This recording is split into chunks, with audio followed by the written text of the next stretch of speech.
মেজো ভাইজান কি জেনিফার আপুর সাথে সেটিং করতে চাও?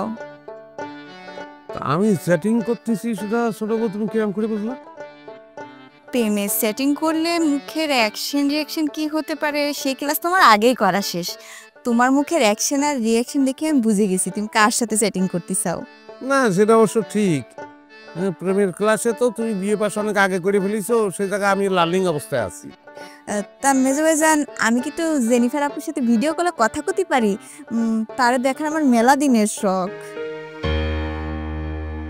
না মানে হয়েছে কি ওই এখন তো তার সাথে ভিডিও কলে কথা চালিয়ে তো তুমি করতেই পারো, কিন্তু এখন একটু সমস্যা আছে। কি সমস্যা মেজো ভাইজান? ওরকম অফিসের মধ্যে আছে, চাকরি করে তো সেজন্য আর ভিডিও কলে কথা করতেই পারবে না, ওই ফাঁকে ফাঁকে আমার সঙ্গে একটু চ্যাটিং করতেছে। জেনিফার আপা চাকরি করে? বিদেশে চাকরি করা মানে তো মেলা টাকা। তোমার কপাল বেলাইন ভালো মেজো ভাইজান। না সেটা করতে পারো, সেটা করতে পারো। তা করছিলাম এখন তো আমাদের দেশে দিন, ও দেশে রাত্রি, মানে মেলা রাত্রি। এত রাত্রে জেনিফার আপা অফিসে কি করতেছে? ওই হয় কি ওই রাত্রিরে ও দেশে তোমার নাইট ডিউটি করতেছে, আজকাল নাইট ডিউটি করেছে বুঝছো। তা মেজো ভাইজান এখন সেটিং একটু বন্ধ রাখা যায় না? বন্ধ রাখা যায়, কিছু বলবা?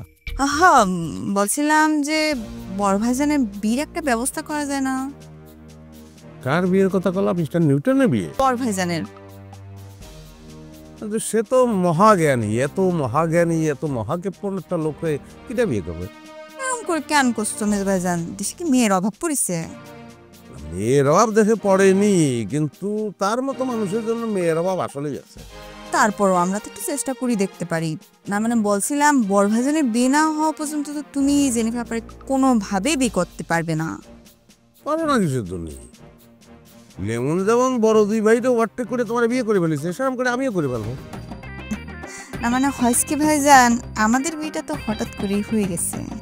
আপনার দরকার নেই ছোট ভাই, আমার বিয়েটা হঠাৎ করে হয়েছে।